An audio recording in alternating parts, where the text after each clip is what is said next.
Well, hey, everybody. Welcome back to the Confident Retirement Podcast, brought to you by LPF Advisors. I'm your host here, Kris Flammang, as always. And today I'm doing something a little bit different on several levels. First, it's just me and the microphone and the camera and no co-host. Second, the next two episodes will be longer than our usual 6 to 12-minute sessions. And there's a good reason for that. I'm going to be covering the content of a chapter I contributed to a book right after the Great Recession of 2007 and 2008. And at the time, it was my magnus opus, a Jerry Maguire type plea to turn the collective habits of our country in a different direction. And we'll see over the next two episodes if my advice was any good and whether it stood the test of time. Was I able to show you the money? Can I complete you? Do I have you at hello? We're going to find out. But first, let me do our disclaimer. The information we provide is our opinion and not necessarily that of our firm or this platform. We provide general information only on the podcast and not any customized investment advice. Nothing should be construed as financial, tax, or legal advice. You should consult with your own professionals about your personal situation. Now, the title of my chapter of the book was "This Time Isn't Different, but We Should Be." And I want to start off with a quote by George Washington. "We ought not to look back unless it is to derive useful lessons from our past errors and for the purpose of profiting by dear bought experience." And I want to share with you that I actually almost died once. I had never spoken of it before the book. In the fall of 1992, I enrolled at a college in San Diego. And being from Nebraska, I was excited about the change of scenery and the next phase of my life. So several of my roommates were native Californians and they enjoyed surfing. And the closest thing I had ever done to surfing was standing on a plastic sled tied to the back of a truck with a ski rope trying to circumnavigate a snow-drifted hayfield. But I thought I'd pick up this surfing thing, no problem. Boy, was I wrong. So I had a little trouble with standing up or balancing. I was good at that, but I was terrible at reading the waves. Which one were good ones to catch? When do I start to paddle? What direction? And I'm not sure what it was about the wave that almost did me in, but I was able to stand up, lost my footing, and then I kind of wiped out and the board went out from under my feet. I immediately got swallowed up by a bunch of water, began tumbling in the swirl. Then I got worried because the ocean was keeping me under with that swirl and I was having trouble breathing. Well, this wasn't good to say the least. So sadness, regret, anger flashed through my mind all at the same time. I was asking myself, am I done? Was this the end? But just then I felt my foot touch the ocean bottom. I kicked off with all of my strength. I was able to get up to the surface. I wasn't too far out and I reached the shore. Well, after puking up like half of the Pacific and confirming that I was still alive, I sat on the beach in pretty much complete shock and utter disbelief. I almost ceased to exist. What was I thinking? Why did I put myself in that type of a position so unprepared for what I was doing? I vowed to learn from my mistakes and I quit surfing after that. But do you know someone who's ever had a near-death experience? It's interesting to me how such an experience can have a profound effect on how they live the rest of their life. Many times that change is permanent. However, it's equally interesting to me for other people, the weight of those type of events have little or no effect on their behavior. They may want to try to live differently for a little bit, but they end up reverting back to old habits that may have contributed to their close call. Well, I tell you that story because back in '07 and '08, our country's economy and lifestyle as we know it, as many of us can remember, almost bit the bullet. We were truly, for several weeks there, hanging on by a string. People worldwide were financially devastated by the events. And pundits and politicians and historians and the media since then have had debates on who exactly is to blame for the circumstances that led to such a crisis. Laws were passed with good intentions to try and prevent the next Great Recession. And since then, we've had probably three other really big downturns. There was the COVID decline. Market went down about 35%. In 2022, we had high interest rates and inflation. That was a big downturn. And then most recently, the tariffs The stock market went down about 15% from the top to the bottom. And anytime that I personally experience a negative event, I try to take some time to turn introspective and look at my possible contributions to the situation in an effort to avoid repeating it. I watch real life stories all the time of people's misfortunes, of those falling victim to unscrupulous salespeople, or those overcome by greed in pursuit of more and more. And unprecedented times are bursting with lessons, I think, for those of us who are willing to learn. So many of you have probably seen the Jerry Maguire movie. And if you haven't, you should see it. It's a great movie. And in that movie, he works for a agency that represents athletes and sports stars. And he decides one night, Jerry Maguire, the main character, who's played by Tom Cruise, to write kind of a magnus opus about the industry, how it should be overhauled, how they should treat clients differently, work with less number of clients, have a more personal relationship. And he puts this in an email to everybody in the company. He walks into the office the next day, round of applause, everybody's congratulating him. And then a short time later, he's brought into the executive office thinking he's going to be praised for this, and they fire him and he's canned. Okay, so he wrote this magnus opus about how things should change. People weren't receptive to it. He goes out on his own, and I won't ruin the rest of the movie. You should definitely see it. So why I titled this and what I want to try to do is this chapter that I wrote is kind of the magnus opus, what I was feeling after the Great Recession on part one of the podcast. The session we're doing today is going to be a discussion around the financial causes and events that led to the meltdown. And I don't want to go too much into the economic parts of those because those have been hashed and rehashed enough. But I would like to explore some of the attitudes that we had as a society and still have. How did we get to that place? What are we assuming and thinking? And maybe what did we forget? Okay, that's going to be part one. And also part of this is going to be I'm going to present a different definition for wealth, success, and happiness. What does it mean in the light of recessions and downturns? And what if we could change the way that we were thinking going forward? So this new definition calls for a paradigm shift, kind of a Control-Alt-Delete, if you will. So that's what I'll do in part one. Part two, which will be next week, we'll talk more about where we go from here. So how could we move forward with permanent change in the way that we're thinking, and also some tips. I call it 15 for the next 50 years, some key concepts for financial independence that I've found common in working with families that I've worked with over the last 25 years or so. So it's going to be the Jerry Maguire. We'll see if I can convince you, and we'll see the influence I can have. It's going to be fun, and I hope you'll stick with me through both parts. All right. And something to keep in mind, none of us is perfect. We all know that. But I'm confident that the implementation of even a handful of these concepts, if you're willing to listen and implement some of the stuff I'm talking about, you'll definitely be better prepared for your goal of financial independence, and it'll bring you closer to the ideal. Because I think it's pretty clear to everyone that our financial well-being is ever more our own responsibility. And, Zig Ziglar said, the chief cause of failure and unhappiness is trading what you want most for what you want now. And I think a lot of us forget that we live in abundance in our society. We certainly live in abundance, yet happiness and contentment seems to be in really short supply. So why is that? How did us, the people of the good old US of A, get here? Well, the long answer, I think, is a series of decisions by government, the financial industry, the banking industry, mass media's influence and changes in our thinking over time, which led to some bigger decisions, over leveraging in the Great Recession, risk taking that contributed to that collapse that took place.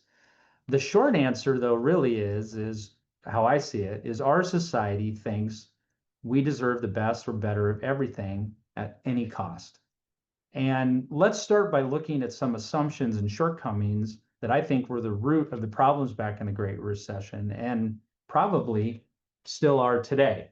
The first one is what I would describe as an entitlement mentality. So after the Second World War, as our economy grew, an amazing thing began happening. More and more people were accumulating wealth, and this created opportunities for higher education for the children, and assets were actually being passed on to future generations. There were some hiccups in there along the way, but the standard of living was on a consistent climb up. And with good intentions, parents wanted to give their kids everything that they never had. They wanted their children to have everything they needed and everything they wanted. Now, as those baby boomers grew up, that mentality was modeled and expanded into our present day culture.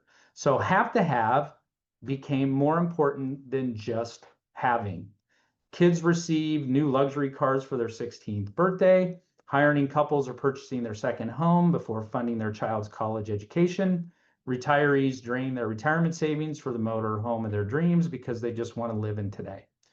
And in large numbers, people buy into that idea that newer and more exciting things are the path to contentment. Our culture, to some degree, is based on how many storage units you need to house all the stuff that can't fit in your house. And the ideas about accomplishment is kind of the driving force behind whether people think that they're successful or not. So that's kind of that entitlement mentality. Now, the second shortcoming is what I call buy it because it's a good deal. And people are overtaken with the fear of missing out. That's the FOMO thing. They're fearful of missing out on a good thing and respond to the act now call from advertisers. Suddenly, it's prudent to buy something just because it's selling for more than it used to. And in the Great Recession, this was really prevalent in the real estate market. It was often said that real estate prices could never decline because they hadn't since the 1930s. And at some point, the assumption became a fact. It went from haven't fallen for a long time since the 1930s to not ever being able to fall. Well, as we know, that wasn't the case. And families were afraid that they would never be able to buy a house if the prices kept going up. So a lot of people made decisions about purchases and doing those things, whether they could afford it or not. All right. A third shortcoming or a mindset, I think, is what I describe as simplicity is so simple and complicated is cool. And in my opinion, financial products and services become more exotic, more complicated every year. It used to be there were multiple types of mortgages were widely available, and you were kind of looked at as a dunce if you had one of those traditional fixed mortgages. Basic saving and investing strategies are being questioned all the time for their real worth. And someone who says, "Hey, I've got everything paid off," they're kind of a nerd. And it can become kind of a competitive one-up discussion at dinner parties, across the country. Like, you don't own any crypto, or you're not looking at the alternative space for your portfolio. So simple can still work, and we'll talk about that later. It's not that there's anything wrong with real estate or alternatives or crypto, maybe, but it's definitely, I think, moved more out of vogue. All right, fourth shortcoming, debt is awesome and 100% financing rocks. So this concept seemed to make financial sense. You use someone else's money, the bank, to get what you want now. And I was standing in line once at a bank. I saw a poster in that bank touting the advantages of taking a home equity line of credit in order to take the vacation of a lifetime. So think about that for a minute. Borrow money from your house to take a vacation. Is that legal? Yeah, it's legal. You can do that. Is it prudent? In my opinion, no way. But I'll suggest later a few things that debt is ever good for.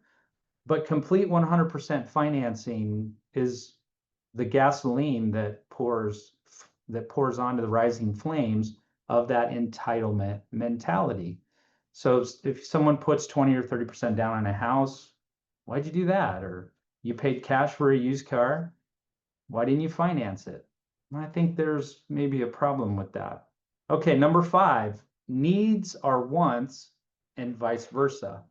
So this misconception really started to multiply during the Great Recession and has only exacerbated since then. So upgraded is no longer good enough.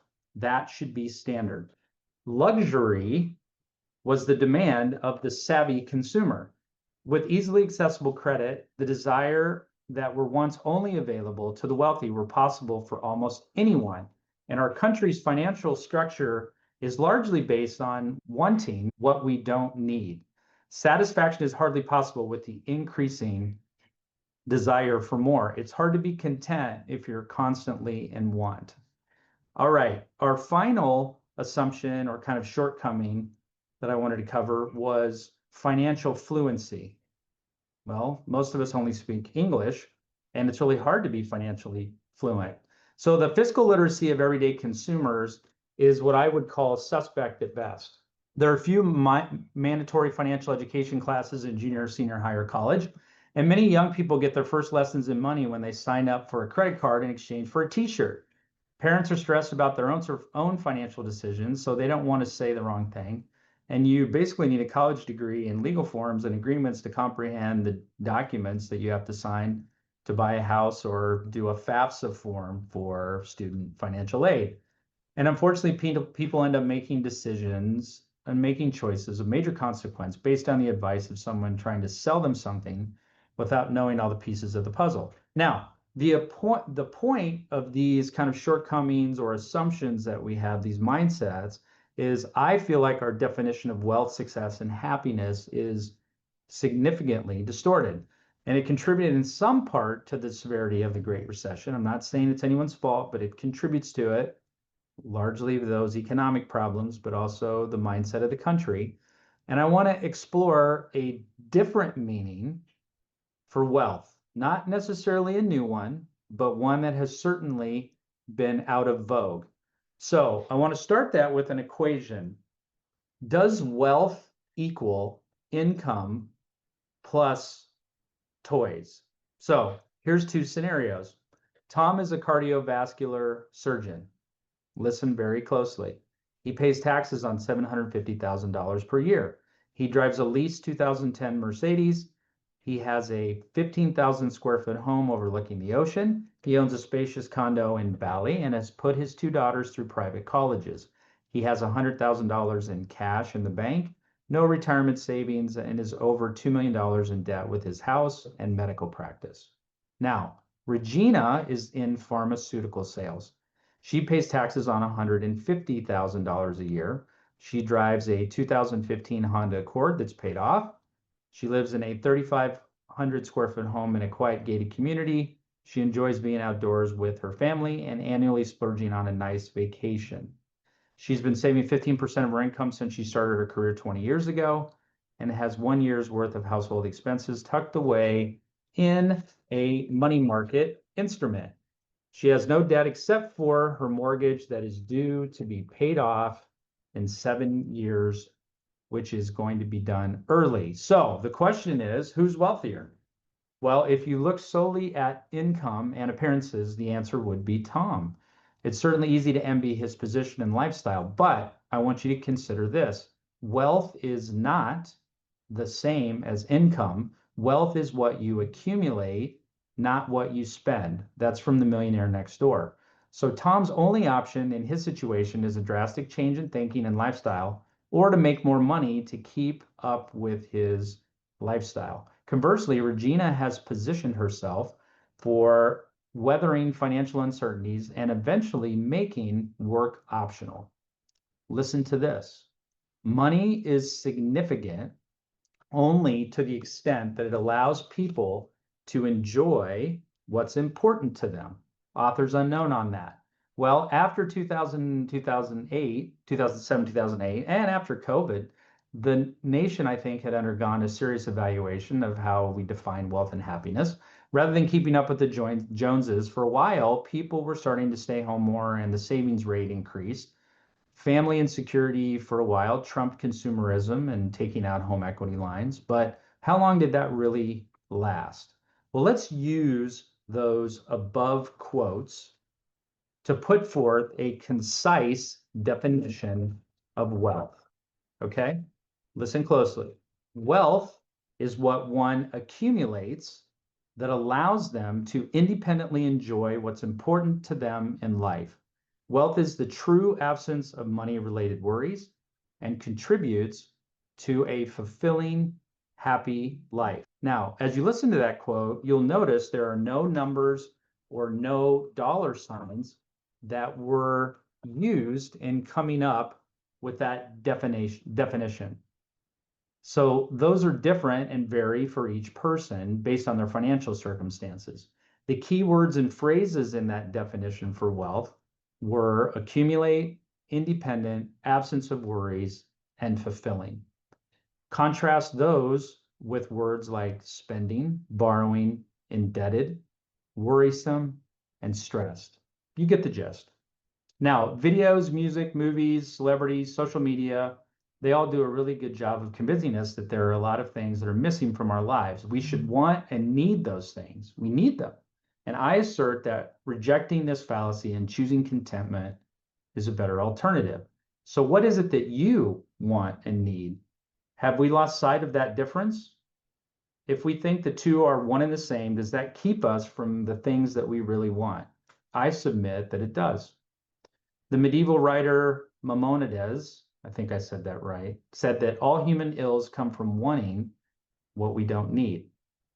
Now, I love technology, but boy, can it be frustrating. When it works, it contributes greatly to our productivity and innovation. And when it doesn't work, it can stop all progress. And I had a computer a long time ago that got infected with a virus and caused a major slowdown for a couple weeks. It was a daily thing. I was messing with it, and multiple times a day I had to restart my hard drive. And many of us can remember that reboot function that we did, simultaneously holding down Control Alt Delete. Well, in some meaningful way and lasting way, I think we need to reboot our thinking about what we're doing financially. And about 15 years ago, I took part in a workshop entitled 1 Month to Live. And that challenge was to zero in on what really mattered in life by confronting the question, how would you live your life if you had just 30 days left? Now, obviously, this type of exercise prompts you to get rid of all the stuff in your life that you think that matters, but really doesn't. And the unimportant noise just simply falls away. You're forced to think about the concept of your eternity or lack thereof. And do you know what I kept coming back to when I was reflecting on was what most important to me? It was my relationships with others. We've all heard it said that many times people on their deathbed will say no one they hadn't wished that they had spent more time at the office. Well, as a result of this reflection, I'm more focused on the larger picture and my relationships with important people in my life. And I'm mindful of the choices that I make and more inclined to ensure that my decisions are aligned with my long-term goals. And that is my motivation in the pursuit of financial independence and wealth. What I say no to is really, really important. Let me say it another way. If you plan or that you expect or think that you might live to age 80, that equates to about 4,000 weeks. And as I'm recording this today, I'm 51. So I did some quick math, and it sounds like if I'm going to live till 80, I have about 1,500 weeks left. Now, that may seem like a lot, but to me, it doesn't seem like a lot. And so what I say yes and what I say no to is really important. And knowing what I'm motivated by is also really important. So what's your motivation? I would encourage you to think about that and write down how would you spend your time if you knew that you only had 30 days left. And that could be the beginning of a new mindset for you.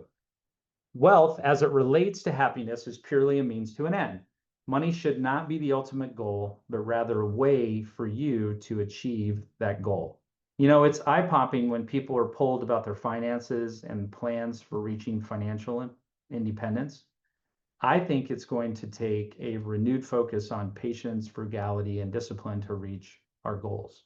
And I feel compelled to say this, you already know it, money will never completely fulfill anyone. The Greek philosopher Epictetus said wealth was defined by having few wants. And in order for history not to repeat itself, we're going to need a collective paradigm shift in how we view wealth. Eric Hopper said, in times of dramatic change, it's the learners who inherit the future. The learned usually find themselves equipped to live in a world that no longer exists.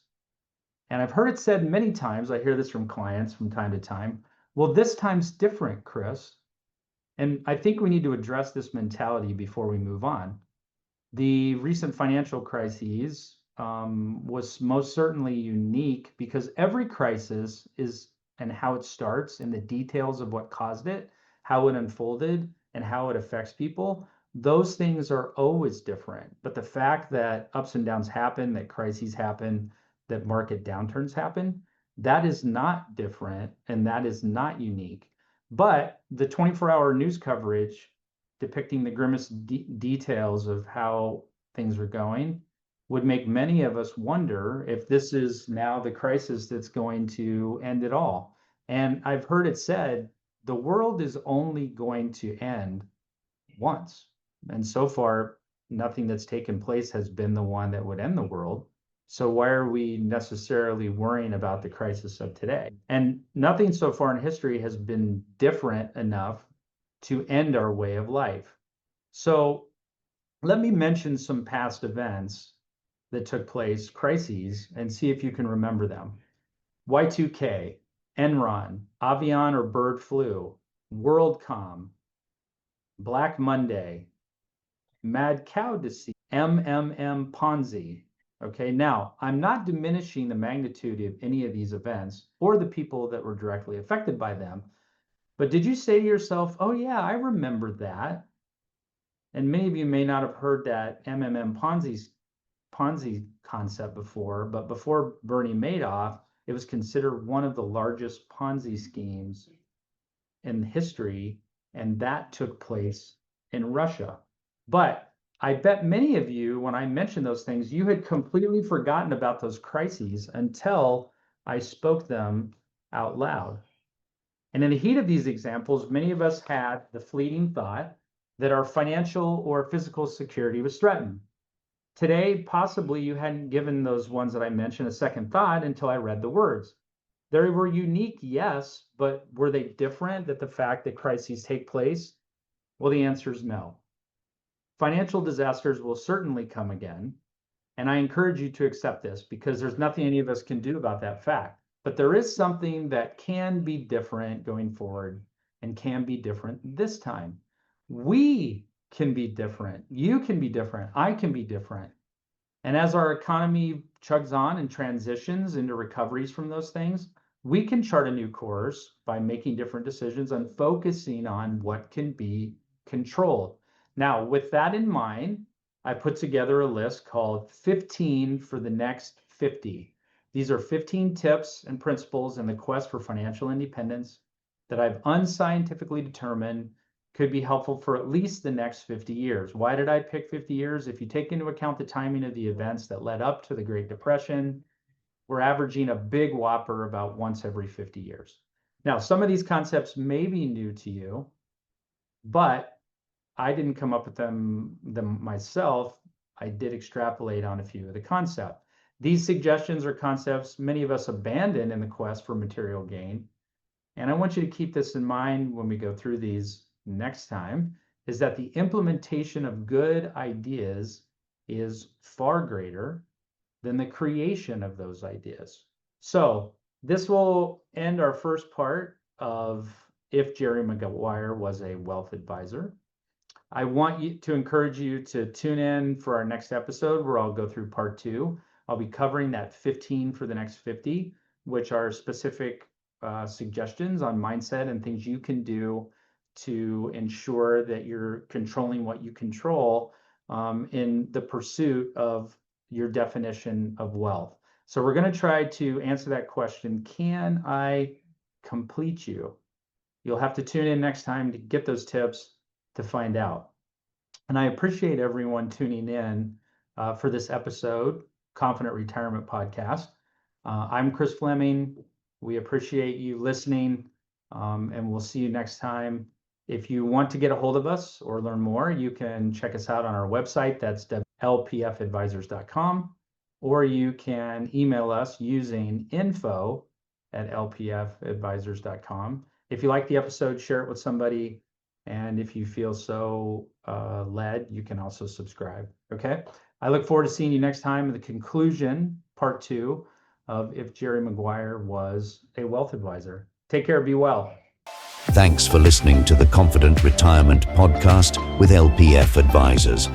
For more information, please visit lpfadvisors.com. If your ears are pleased and your mind at ease, do share this program with your friends. To subscribe wherever podcasts are found.